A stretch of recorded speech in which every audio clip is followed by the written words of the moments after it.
శ్రీ వికారి నామ సంవత్సరంలో రాబోతున్నటువంటి జ్యేష్ఠ అష్టమి తేదీలు ఏంటో ఈ వీడియోలో చూద్దాం. శ్రీ వికారి నామ సంవత్సరం ఏప్రిల్ 6వ తేదీ నుంచి ప్రారంభమవుతుంది. మన హిందూ సాంప్రదాయం ప్రకారం మనకు ఉగాది నుంచి కొత్త సంవత్సరం ప్రారంభమవుతుంది. ఇప్పుడు రాబోతున్నటువంటి ఈ కొత్త సంవత్సరం పేరు శ్రీ వికారి నామ సంవత్సరం. శ్రీ వికారి నామ సంవత్సరంలో 2 జ్యేష్ఠ అష్టమి తేదీలు రాబోతున్నాయి. ముఖ్యంగా మన హిందూ సాంప్రదాయం ప్రకారం మనం ఎలాంటి ముఖ్యమైనటువంటి కార్యక్రమాలు, ముఖ్యమైనటువంటి వ్యవహారాలు, శుభకార్యాలు చేస్తున్నా కానీ అందుకు తిథి, వార, నక్షత్రాలను చూస్తూ ఉంటాము. అలాగే శుభ అశుభ కార్యక్రమాలన్నింటికీ కూడా తిథి గడియలను ఇంకా నక్షత్ర గడియలను చూస్తూ ఉంటాము. అయితే జ్యేష్ఠ ఇంకా అష్టమి 2 కలిగినటువంటి ఈ సమయాలలో ఎలాంటి శుభకార్యాలను, ఎలాంటి మంచి వ్యవహారాలను చేయకూడదు. జ్యేష్ఠ నక్షత్రం కలిగినటువంటి తిథి అన్ని వ్యవహారాలకు అనుకూలించదు. అలాగే అష్టమి తిథి కలిగినటువంటి రోజు కూడా అన్ని వ్యవహారాలకు అనుకూలించదు. ముఖ్యంగా శిశు జననం అనేది జ్యేష్ఠ నక్షత్రంలో కానీ లేదా అష్టమి తిథి కలిగినటువంటి రోజు కానీ ఉండకుండా చూసుకోవాలి.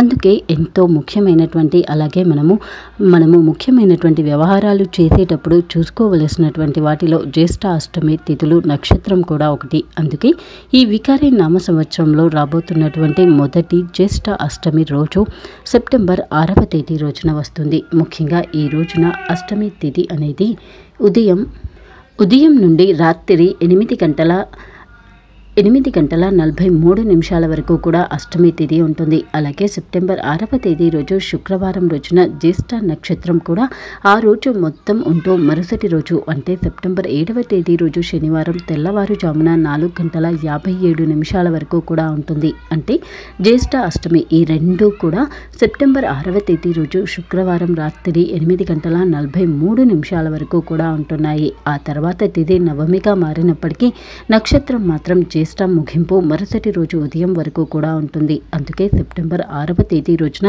ఈ వికారి నామ సంవత్సరంలో సెప్టెంబర్ 6వ తేదీ రోజున ఎలాంటి ముఖ్యమైనటువంటి వ్యవహారాలు, కార్యాలు చేయకపోవడమే మంచిది. ఆ తర్వాత 2వ జ్యేష్ఠ అష్టమి మార్చి 16వ తేదీ రోజున వస్తుంది. మార్చి 16వ తేదీ తెల్లవారి 3 గంటల వరకు ఉంటుంది.